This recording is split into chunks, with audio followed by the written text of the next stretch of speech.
Hello all, welcome back. We are continuing lesson number 3, and this video is going to talk about differentiability. Before we get into what differentiability is, I want to just really quickly go over here to this first theorem and talk about conditions that need to be met before differentiability is even on the table to discuss. So I also like this because it gives us a little bit of a review of what we've done in the previous videos. The first thing is that for this to even occur, we have to have the limit exist. The limit has to exist, and just a quick refresher on that. In order for a limit, and we're going to just say at a value here at C. So in order for the limit to exist, our right-hand limit has to equal our left-hand limit. Right, and there's videos that talked about this quite in detail. So our left-hand limit and our right-hand limit have to equal each other. If that's the case, then this overall limit right here is going to exist. So the limit as x approaches c of f of x is going to exist. It's going to be some value, okay? And we're going to call that value L. It doesn't really matter. And so in order for now us to be continuous at a value c, this limit, this value L here, has to also be equal to our defined value f of c. So again, we look at ourselves a little graph. Let's do this little fun graph here. And so we have a limit here at C, right? So that means our left-hand limit and our right-hand limit are equal to each other. And then we're going to plug in a little dot right here. And so now our function is defined here as well. So we're continuous throughout this entire curve from this interval to this interval. We're just looking at that from left to right because we can continue on with our pencil. So now that we have a limit that exists, and that it's continuous at that value, now we can have a conversation about whether or not it's differentiable at that particular point. So let's talk about, first of all, what is definitely not differentiable. Where is it not differentiable? What can happen for f of x that's not differentiable? And then we'll get to the reasoning why, and then we'll talk about how to show something's differentiable at a particular value. So if you look at example A, it says, anytime you have a graph that's a sharp point or cusp. Okay, so now we're looking, again, this is a graph for f of x, or if you're looking at a sharp corner or a cusp. So you can see right here at x equals 3, that this is going to be non-differentiable. It's continuous, right? It's continuous. If it's all the criteria, I can continue tracing on my curve, and I can continue going. I do not have to lift my pen right here. But because it is not differentiable because there's a sharp corner or cusp. And like I said, the classic example that I give in my AB class, and so since this is our video, I'm going to go ahead and do a little reason why here, show you guys this reason. Why is a cusp not a good example? So we use the example y equals the absolute value of x, right? And that's continuous everywhere. We know that based on the definition of continuity, it's continuous everywhere. I can go from negative infinity to positive infinity on this graph and never lift my pencil or pen. So it's continuous. There's no hole, there's no jump, there's no asymptote. We're good. But if we look at the left-hand limit, so let's look at the limit as x approaches 0, right? Because this is where the corner is, right? The corner is at x equals 0. So if we look at our left-hand limit, right? Our left-hand limit, and I'm not going to write this stuff out, just hear what I'm saying here. If I look at the left-hand limit, the slope right here is at -1. Right, so the slope, remember differentiability, I should talk about this a little bit more, is part of a derivative, right? It's the derivative of our function to the left and to the right. They have to be the same, right? They have to be the same. So this slope here is negative, and then the slope going here is positive. This is a -1 and +1. So my slope, my limit, as x approaches 0 from the left of f prime of x, that does not equal the limit as x approaches 0 from the right of f prime of x. And all this really just means that the slope of this function approaching 0 from the left is going to be -1, and the slope from the right is going to be 0. So anytime you have a sharp corner, you're basically changing your slope values, usually from a positive, in this case here, to a negative, or in this case, a negative to positive. So our derivatives are changing signs. And so we want constant fluid part of our function here, so that's why it's going to be does not exist. Okay, so that's our corner aspect to our problem. The next example would be if it's discontinuous. Well, we've already talked about that. So anytime that a function is discontinuous, it's not going to be differentiable. You need continuity. It is required. You need continuity in order for something to be differentiable. So anytime you see a hole, anytime you see a jump, anytime you see an asymptote, it's going to be non-differentiable because it's not continuous. All right, it's not continuous. And then the last one is a vertical tangent line. And so anytime you see a function f of x as a vertical tangent line like this, you guys know that the slope of a vertical line, the slope is undefined, therefore it's not differentiable. Okay, when we get to lesson 4, and I'm encouraging you guys to do this and kind of remember this, once you get to lesson 4 and watch the derivatives, how to find the derivatives of functions, I would encourage you to find the derivative of this, f prime of x, and then I want you to plug in x equals 2 to your function. So I want you to find f prime of 2, and you will see that that value will be undefined. And so usually what I do when I'm in class with my students is I say, okay, let's put a pin in this right now. Just assume that if you see f of x and it's got a vertical tangent, that it's going to have non-differentiability at that value, and then we go back and talk about the derivative. So maybe if I can remember when I go to lesson number 4, I can come back and talk about this problem a little bit more. But the bottom line is, what did you guys get out of this? So in order for something to be differentiable, and we're going to again talk more about that here in a second, for something to be differentiable, there's criteria that has to happen. The limit's got to exist. It's got to be continuous at some value of c.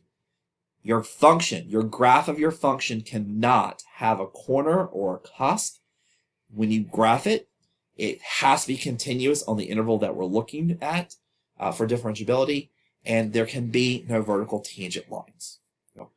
So it says, for the function f of x pictured below, determine whether each statement is true and false. I encourage you guys to pause the video and read these questions and see if you can tell me whether they're differentiable and continuous at these values. So we're looking at 0, we're looking at 2, we're looking at 3, and we're looking at 4. So if you want to take a second, pause the video, see if you can answer these questions, and we're going to come back and answer them together. Okay, so if you look at 0, So for continuity, you're really just looking at, can I trace my function through this point, right, and not have to pick my pencil up? And the answer here is clearly yes, right? I just went ahead and put a dot here, but there's no hole here, right? There's no hole here, so I can go ahead and just draw right here at 0. So this is yes, it is continuous. It follows all my directions. It's defined, and the limit does exist, and all those values end up being 0, right? Is it differentiable at 0? Well, again, if you look back at our picture, and sometimes it's kind of hard to see, but I want you guys to see this, that in this case here, it is a vertical tangent right here, right? A vertical tangent. So that means that this is not differentiable at x equals 0, right? Because there's a vertical tangent in this problem. If we look at f of x is continuous at 2, well, again, just going back through what we said here, we can trace this function, and we do not have to pick up our pencil or our pen. So it is continuous. And then is it differentiable at x equals 2? Well, again, we talked about this before. There's a corner or a little bit of a cusp right here. So it is not differentiable as well. Okay. If we look at x equals 3, so we're looking here at x equals 3. Is it continuous? Well, clearly yes, because again, you will see that I can trace this without picking up my pencil. So there's no hole here. There's no jump here. There's no asymptote here. So it's yes, it is continuous. And then the other question is it differentiable? And the funny thing is, yes, it is. There's no sharp corner. There's no vertical tangent, and it's continuous. So this is actually going to be yes. All right. And then our last example for this problem is number at x equals 4. At x equals 4, it says, is f of x continuous at x equals 4? Well, you can see that right here at x equals 4, there is a jump, right? A jump. So this answer is no. And so since it is not continuous, I don't need to do any other further questions. It is not differentiable. It is not differentiable. All right. So I hope that example 5 kind of solidified pretty basically what we understood in the first part of the video. So let's look at the question and talk about it algebraically. Okay, so let's look at this question, and this is going to be the last little part of this video. It says, show that f of x is continuous and differentiable at x equals 1. So we did a whole video on this. So this should be pretty second nature to us. But it's always nice to review it, so I'm going to do it right here. So everything I do right now in orange, I'm going to do for f of x is continuous. And then I'll draw a little line, and I'll do a different color for differentiability. So we're looking at x equals 1. So we're going to look at where f of 1 is equal to is defined. I always tell students to do the defining part first because that's really important. Because students always think if the limit exists, it's going to be automatically continuous. And again, that is not the case because of removable discontinuity.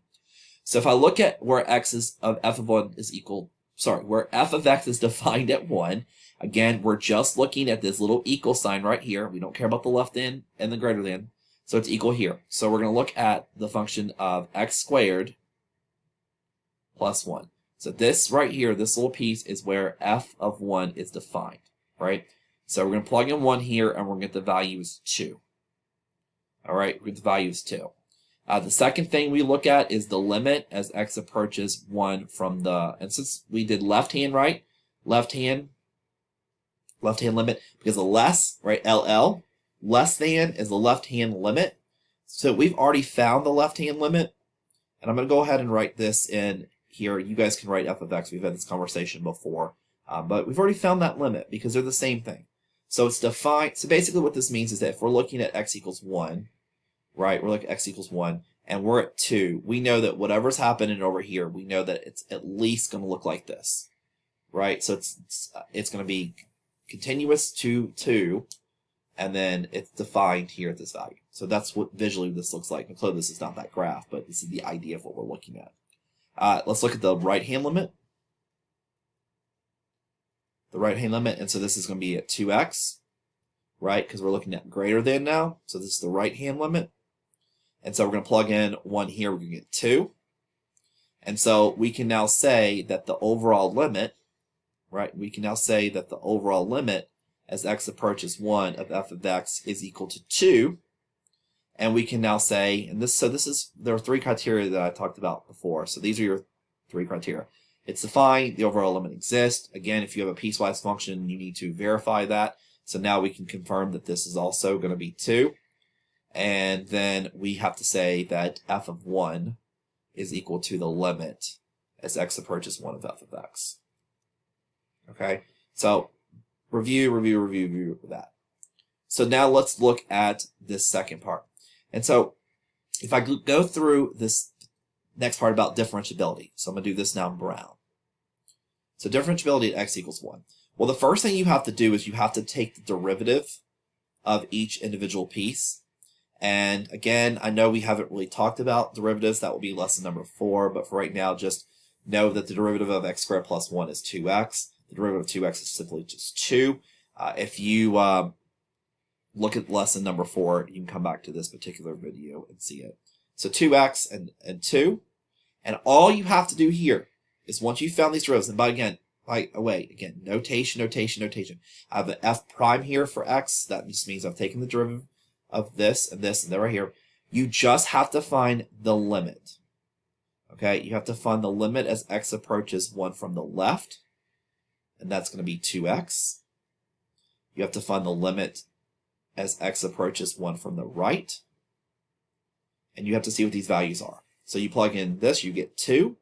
You plug in 1 here. Well, this is just always going to be 2, right? That's a limit law. That's always going to be 2. So I can now say that the limit as x approaches 1 of f prime of x does exist. It is equal to 2. Since our slope is continuous at that function of our derivative at x equals 1, then I can say that this is absolutely differentiable at x equals 2. The only thing that I have to say about the examples that I've given so far in these videos that I'm not a big fan of is the fact that this is a 2, this is a 2, 2, which this has to work out. All these numbers have to be the same.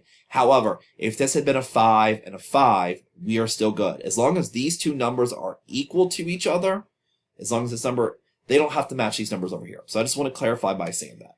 Okay? So that's all that you really do. So if you have to prove that something's differentiable, then show continuity first. If for some reason it's not continuous, let's say you go through this whole step process right here and it's not continuous, you don't even have to do this step, because one of the criteria for something to be differentiable is the fact that it's continuous at that particular value, right?